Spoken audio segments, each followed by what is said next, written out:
아리랑이라는 노래 아시죠? 우리나라의 대표적인 전통 민요입니다. 대한민국 무형 문화유산으로 등재되기도 했습니다. 이 아리랑의 종류가 3,600수에 이른다고 합니다. 남북 합쳤어요. 그 중에 가장 많이 들어본 아리랑 중에서 근대에 발생해서 전국적으로 예창된 대표적인 본조 아리랑이 있습니다. 본래 아리랑을 좀 바꿔서 부르는 거죠. 이 내용이 이런 겁니다. 여러분 잘 아는 거죠. 아리랑 아리랑 아라리요 아리랑 고개로 넘어간다. 나를 버리고 가시는 님은 십리도 못 가서 발병 난다. 아시는 아리랑 가사입니다. 밀양 아리랑도 많이 들어보셨을 거예요. 밀양 아리랑 그러면 잘 안 떠오르지만 가사를 들으면 아 그렇구나 많이 들었을 거예요. 날 좀 보소 날 좀 보소 날 좀 보소 동지 섣달 꽃 본 듯이 날 좀 보소. 상주 아리랑은 들어보셨습니까? 상주 아리랑은 잘 못 들어보셨을 거예요. 저도 이렇게 찾아봤어요. 아리랑 아리랑 아라리요 아리랑 고개를 넘어간다. 말깨나 하는 놈 재판소 가고 읽게나 하는 놈 공동상 간다. 아리랑 아리랑 아라리요 아리랑 고개를 넘어간다. 제가 이 상주 아리랑을 찾아본 이유는 이 내용 때문이에요. 말깨나 하는 놈 재판소 가고 읽게나 하는 놈 공동상 간다. 이 말은 일제강점기 36년 동안을 극심한 고통과 비참한 삶을 살았던 우리 민족의 현실을 고발하는 내용이 입으로 입으로 전해 내려오는 구전 민요 가운데 있는데 이 상주 아리랑 속에 조금 담겨 있는 겁니다. 좀 더 내용을 보면 이런 거예요. 말깨나 하는 놈 재판소 가고 읽게나 하는 놈 공동상 가고 그 다음에 나오는 내용은 강대상에서 말하기가 좀 곤란해서 빼버리고 목도 깨나 멜 놈은 일본 간다. 내용이 이래요. 똑똑한 사람은 말깨나 하는 놈 감옥에 가고 읽게나 하는 놈 일 잘하는 사람은 공동상 즉 허망하게 죽고 목도 깨나 멜 놈은 저 노동력이 있는 젊은이는 너도 나도 일본으로 붙들려 간다. 그 당시에 참혹한 현실을 고발하는 우리 민족의 글입니다. 우리 백성이 36년의 비참한 삶을 이렇게 표현을 했다면 그 배가 되는 70년의 세월을 바벨론의 식민지 백성에 대해 살았던 그 유다 백성의 삶은 어땠을까요? 나라는 망하고 예루살렘 거리는 잡초가 무성하고 가장 중요하게 여겼던 예루살렘 성전은 완전히 다 파괴되고 모든 것이 무너진 현실 가운데서 바벨론의 포로가 되어 붙잡혀 와서 70여 년의 세월을 사는 겁니다. 이러한 유다 백성들의 비참한 현실이 1절 서두에 보시면 바사왕 고레스 원년에라는 표현 속에 담겨 있는 거예요. 바사왕 고레스는 바벨론을 멸망시키고 바사나라 즉 역사의 페르시아를 건국한 왕이죠. 바벨론이라 할 때에 가장 먼저 생각나는 것은 남유다 나라 백성이 바벨론의 1차, 2차, 3차에 거쳐 침략을 받고 마침내 무너진 이후에 70년 지난 세월 동안 바벨론에서 식민지 생활을 했던 겁니다. 70년 동안 식민지 생활을 하면서 유다 백성들 중에는 아마도 하나님께서 우리를 이제 완전히 잊으시고 버리셨구나, 이제는 끝이다라고 생각하며 살아가는 사람들이 많지 않았을까 싶습니다. 그래서 저는 1절에서 바사왕 고레스 원년에라는 말씀을 보면서 모든 것이 끝났다라고 생각하고 사는 그때에 그렇게 한번 제 나름대로 해석을 해보았습니다.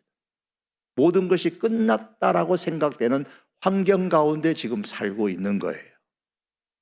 그때에 유다 나라가 다시 회복할 수 있겠습니까? 라고 묻는다면 그 당시로 돌아가면 모두가 고개를 절레절레 흔들 수밖에 없었을 겁니다. 그거는 있을 수 없는 거다. 계란으로 바위치는 것보다 더 힘든 거라고. 그러나 1절에 보시면 그때에 무슨 일이 벌어지느냐? 여호와께서 예레미야의 입을 통하여 하신 말씀을 이루게 하시려고 라고 했습니다. 여호와께서 말씀을 이루게 하시려고 일하셨다라는 말입니다. 그때 끝났다고 생각하는 그 상황, 그 순간에 하나님께서 일하셨다라는 말입니다. 하나님은 단순히 말씀만 하시는 분이 아니시고 말씀하신 것을 성취하시는 분이십니다. 하나님께서는 예레미야 선지자에게 과거에 이렇게 말씀하셨습니다. 이 유다 나라가 바벨론에 멸망하기 이전에 예레미야 25장 11절에서 그리고 29장 14절에서 이렇게 말합니다. 이 민족들은, 즉 유다 백성은 70년 동안 바벨론의 왕을 섬기리라. 그리고 70년이 끝나면 너희를 포로된 중에서 다시 돌아오게 하되 내가 쫓아보내었던 나라들과 모든 곳에서 모아 사로잡혀 떠났던 그곳, 저 유다 땅 예루살렘으로 돌아오게 하리라. 이것은 여호와의 말씀이니라.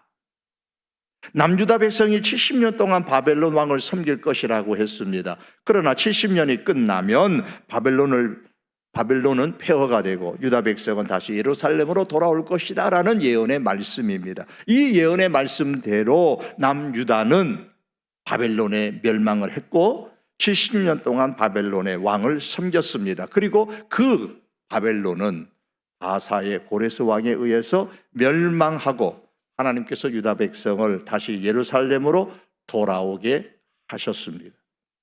약속하신 하나님께서는 약속을 이루기 위하여 그 백성이 도저히 이루어질 수 없다고 하는, 끝났다고 생각하는 그 상황 속에서 역사의 무대 뒤에서 사람의 마음을 움직이시고 길을 여시고 새로운 출발을 준비하시면서 일하셨더라라는 말씀입니다. 그러므로 성도 여러분, 약속하시는 하나님, 그 약속을 성취하기 위해 준비하시고 일하시는 그 신실하신 하나님을 우리는 붙잡아야 합니다. 성경은 말씀합니다. 예레미야 33장 2절에 이르기를 일을 행하시는 여호와, 그것을 만들며 성취하시는 여호와라.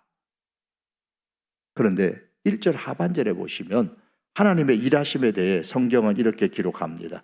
바사왕 고레스의 마음을 감동시키심에, 일을 하시는데 바사왕 고레스의 마음을 감동시켜서 그가 온 나라에 공포도 하고 조소도 내리게 했다 그랬습니다.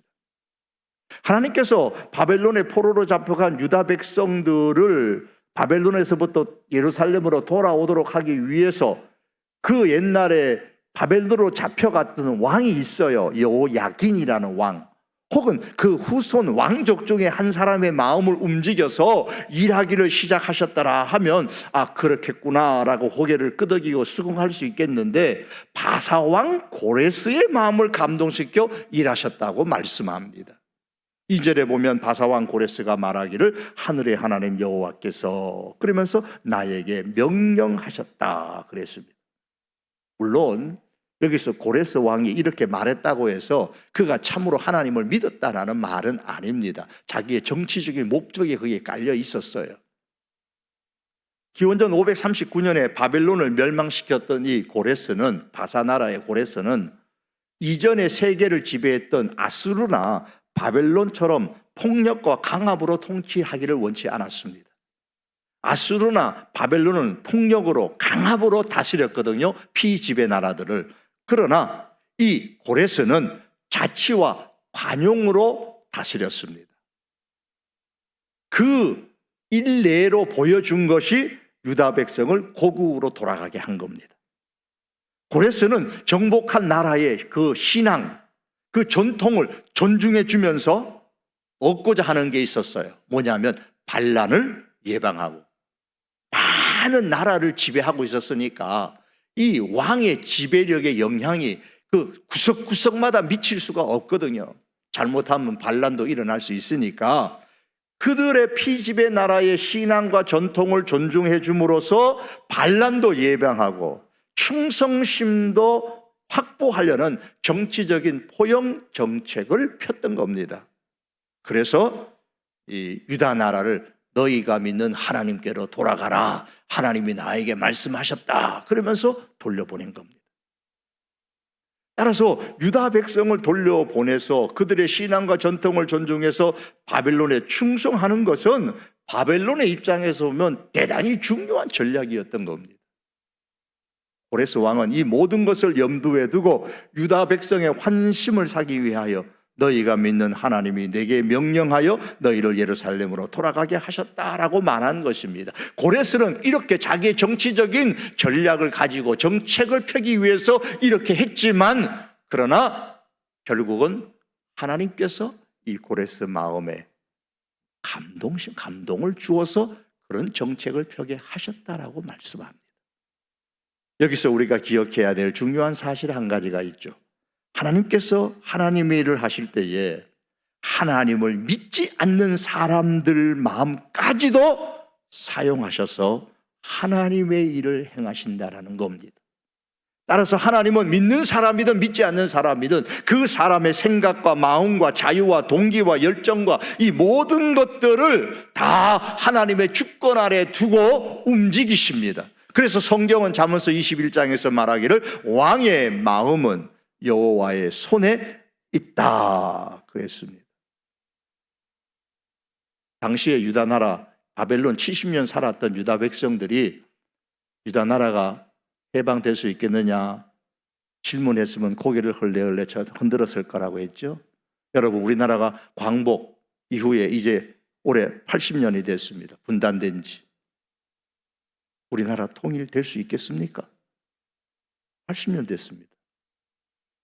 유다 백성에게 묻는 질문하고 거의 비슷하잖아요. 에이, 80년이나 됐는데 하나님께서 이방의 사람, 하나님 믿지 않는 고레스 왕의 마음도 움직이셨는데 감동시켜서 하나님은 우리나라의 대통령도 움직이고 미국의 트럼프 대통령도 움직이고 중국의 시진핑의 마음도 움직이고 북한의 김정은 마음도 움직이고 그게 다 여호와의 손에 있다고 하나님이 임의로 인도하신다고 잠언서 21장에 말씀하셨잖아요. 우리나라가 통일되려면 남북한이 서로 좋아가지고 야 좋다 우리가 통일하자 그러면 통일이 됩니까? 누구 허락을 받아야 돼요? 유엔 협정, 휴전 협정 누가 맺었습니까? 북한하고 저 유엔군하고 그 당시 중공군하고 맺었잖아요. 우리나라는 휴전 반대한다 그러면서 서명을 안 했단 말이에요. 그러면 남북이 통일되려면 휴전 협정 맺은 것을 이제 종전으로 만들어내면 그 협정 깨트리고 종전으로 만들려면 유엔군, 대표적인 미국의 나라, 그리고 중국, 지금 중국, 그리고 저 북한 등등의 나라들이 동의해줘야 우리나라가 통일된단 말이에요. 그게 과연 되겠느냐?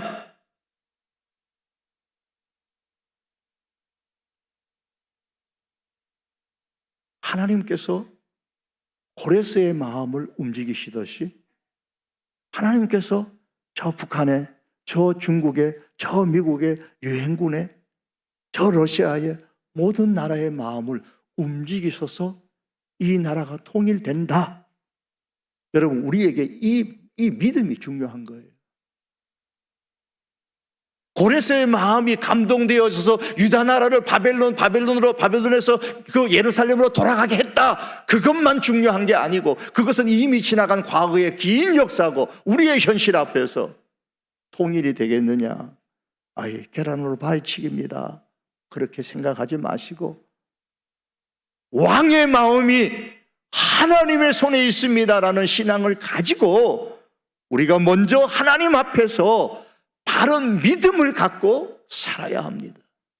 그리고 하나님 앞에 이 땅의 통일을 위하여서 우리가 끊임없이 기도하고 준비해야 합니다. 우리가 준비해야 될 것이 무엇인지, 하나님께서 행하시지만 우리가 준비해야 될 것이 무엇인지를 생각하고 준비해야 됩니다. 우리 성도 교회가 준비해야 될 것은 그러면 무엇인가를 생각하고 준비해야 합니다. 그런데 하나님께서 유다 백성을 다시 회복시켜 예루살렘으로 돌아가게 하시는 목적이 뭐예요? 하나님께서 고레스 왕의 입을 벌려서 이렇게 말씀하셨습니다. 2절 하반절에 보면 유다 예루살렘의 성전을 건축하라. 3절에서도 너희 중에 그의 백성되는 다 예루살렘으로 올라가서 이스라엘의 하나님 여호와의 성전을 건축하라 그랬습니다. 이로 볼 때 하나님께서 포로된 유다 백성을 해방시켜서 회복시키려는 목적은 성전 건축이었습니다. 이를 위해서 하나님께서 고레스 왕의 마음을 감동시켜 유다 백성을 예루살렘으로 돌아가게 만들었고, 그 주변의 나라 사람들에게 명령을 해서 저 유다 사람이 예루살렘에서 성전을 건축하면 너희가 물심양면으로 도와주어라. 그래서 성전 건축을 완성할 수 있도록 만들어 주라고 했습니다. 4절에 보시면 고레스 왕은 유다 백성이 성전을 건축할 때에 은과 금과 그 밖의 물건과 짐승으로 도와주라 그랬습니다. 그 결과 고레스의 명령대로 6절에 보면 그 사면의 사람들이 은그릇과 금과 물품들과 짐승과 보물로 돕고 그 외에도 예물을 기쁘게 드렸더라고 했습니다. 그리고 7절과 8절에 보시면 고레스 왕은 과거에 그 유다 나라를 멸망시켰던 왕 느부갓네살 왕이 예루살렘의 성전을 멸망시키고 성전에서 많은 노획물을 가져갔던 그 그릇들을 다시 예루살렘으로 다 돌려보내어 성전에 두라고 했습니다. 그렇게 돌려준 금과 은 그릇이 11절에 보시면 5,400개라 그랬습니다. 이 모든 일을 고레스 왕이 하도록 만드는데 그 배후에 누가 있었다고요? 하나님께서 고레스의 마음을 움직여 감동시키셔서 그렇게 했다고 했습니다. 그리고 이렇게 성전 건축을 위해서 하나님께서 고레스의 마음만 움직인 게 아니라 유다 백성의 마음까지도 감동시키셨습니다. 5절의 말씀 보시면 이에 유다와 베냐민 족장들과 제사장들과 레위 사람들과 그 마음이 하나님께 감동을 받고 올라가서 예루살렘의 여호와의 성전을 건축하고자 하는 자가 다 일어났다. 그 마음이 하나님께 감동을 받고 하나님께서 유다 백성의 마음을 흔들어 깨웠습니다. 그랬더니 예루살렘으로 올라가서 자, 우리가 성전을 건축하자. 그러고 일어났습니다. 이를 볼 때에 예루살렘의 그 무너진 성전을 다시 건축하는 것은 하나님의 진심이었다. 예루살렘의 성전을 다시 건축하기 위해 하나님께서 진심을 다하여서 힘을 썼다라는 사실을 우리는 볼 수가 있습니다. 여러분, 그렇다면 왜 하나님께서는 예루살렘의 성전을 건축하기 위해서 이토록 진심을 다하셨을까요? 예배를 회복하기 위해서일까요? 바빌론에서 70년 동안 살 때에 유다 백성은 정신을 차리고 회당이라는 것을 만들었어요. 그리고 거기에 유다 백성들이 모여가지고 율법도 낭독하고 율법을 설명하고 율법을 해석하는 것을 듣고 기도하고 찬송하면서 예배와 기도 생활을 지속해 왔습니다. 이것이 나중에는 초대교회의 공동체 예배 형식으로 발전되어졌고, 오늘날 우리가 드리는 예배는 솔로몬 성전 중심의 예배가 아니고 회당 중심의 말씀과 기도와 찬양 중심의 예배입니다. 그렇다면 여기서 우리가 한 가지 의문하는 것이 있죠. 질문해야 될 게 있습니다. 하나님께서 유다 백성에게 예배를 회복하기 위하여 예루살렘으로 돌아가게 하셨더라면 바벨론에서 이미 회당 중심으로 예배 생활을 하고 있었기에 그 백성을 그냥 예루살렘으로 돌아가게 만들어가지고 회당 중심의 예배를 드리게 하면 될 텐데 구태여 왜 성전을 건축하라고 했느냐라는 겁니다. 하나님께서 유다 백성의 회당 예배를 싫어하셨기 때문일까요? 아니, 이 회당 예배가 잘못되었다고 하나님이 그렇게 생각하셨기 때문일까요? 만일 그렇다면 초대교회의 그 회당 예배 중심으로 드렸던 그 예배나 오늘날의 예배는 하나님께서 보실 때 잘못된 예배고 하나님께서 싫어하시는 그런 예배가 되고 말 겁니다. 우리는 솔로몬 중심의 제사 중심의 예배를 드리지 않으니까요. 회당 중심의 예배가 잘못된 것도 하나님께서 싫어하시는 것도 아닙니다. 하나님께서는 예배의 패러다임을 바벨론 포로 기간 동안에 이미 바꾸셨습니다. 그런데 왜 예루살렘으로 가서 성전을 건축하라고 말씀하시고 그 일에 진심을 다하셨을까요? 학개서 2장 7절에 보시면 하나님께서 선지자를 통해서 고레스 왕의 명령으로 예루살렘으로 돌아온 유다 백성이 건축한 그 성전에 대해서 이렇게 말씀을 하셨습니다. 또한 모든 나라를 진동시킬 것이며 모든 나라의 보배가 이르리니 내가 이 성전의 영광이 충만하게 하리라. 만군의 여호와의 말이니라. 바벨론에서 돌아왔을 때 지은 그 성전은 저 뒷동산에 올라가서 나무를 베어다가 지은 성전입니다. 수입해온 가장 좋은 백향목과 금으로 지었던 솔로몬 성전과 비교가 안 될 정도로 그 외관상으로는 대단히 초라했습니다.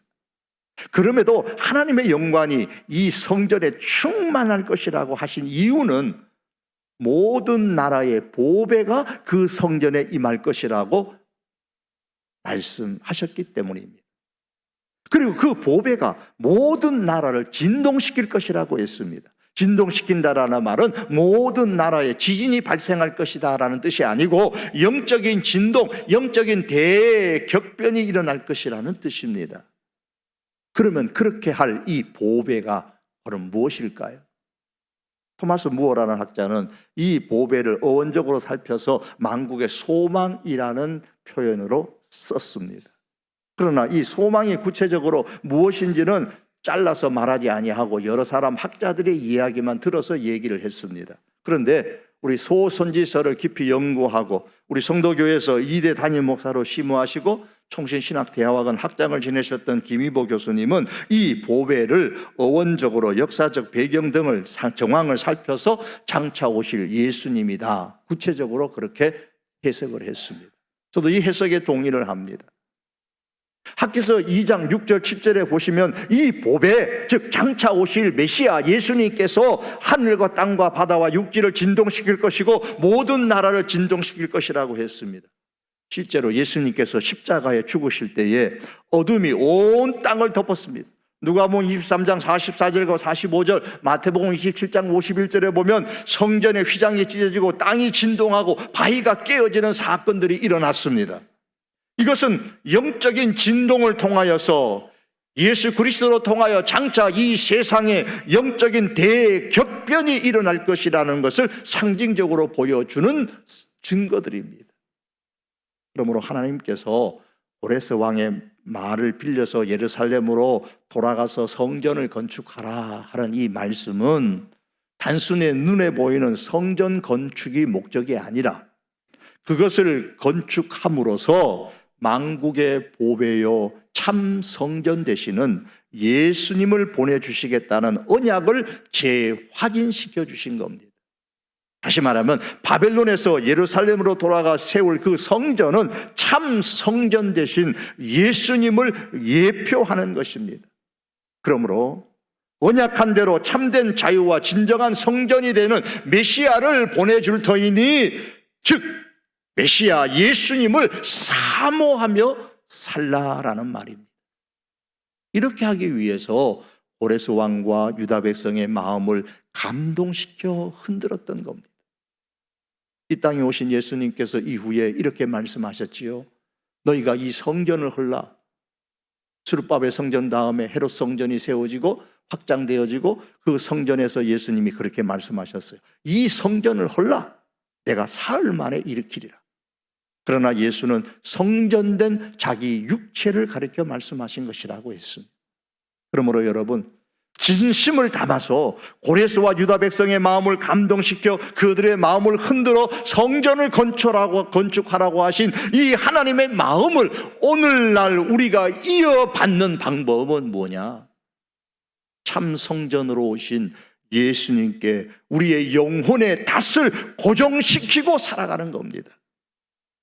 하나님께서 우리의 마음을 흔드실 때에, 하나님께서 말씀으로 우리에게 은혜를 주실 때에 내가 은혜 받았다라는 것으로 끝나지 말고 우리를 포로로 묶어두고 있는 이 세상의 것들을 끊어버리고 현대의 바벨론의 속박에서 벗어나서 예수님께 우리의 마음을 고정시켜 놓고 예수님을 바라보고 살아야 합니다.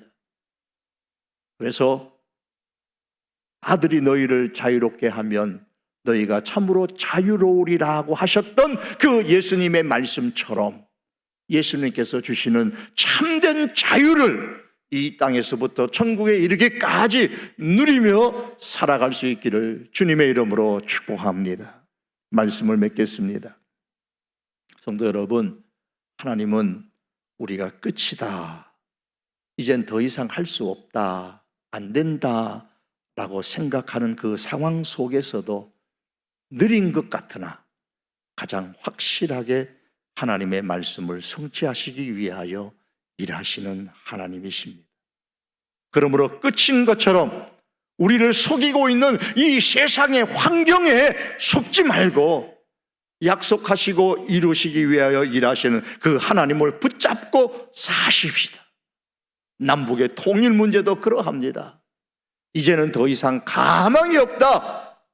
속이는 세상의 속임수에 우리 속지 말고 말씀을 이루어 주시는 그 하나님을 붙잡고 우리가 하나님 앞에 매일매일 바로 살아갈 수 있기를 바랍니다. 또한 고레스 왕 유다 백성들의 마음을 흔들어 바벨론에서 떠나 예루살렘으로 돌아가 성전을 건축하라고 하셨던 그 하나님의 진심을 우리가 안다면 하나님께서 우리의 마음을 감동시키고 흔드실 때에 지금 우리를 포로로 잡고 있는 그 세상의 것들이 무엇이든 그 모든 것들을 끊어버리십시다. 그리고 현대의 바벨론의 그 속박에서 벗어나서 참 성전 되신 예수님께 우리의 영혼의 닷을 고정시키고 예수님만 바라보며 살아가십시다.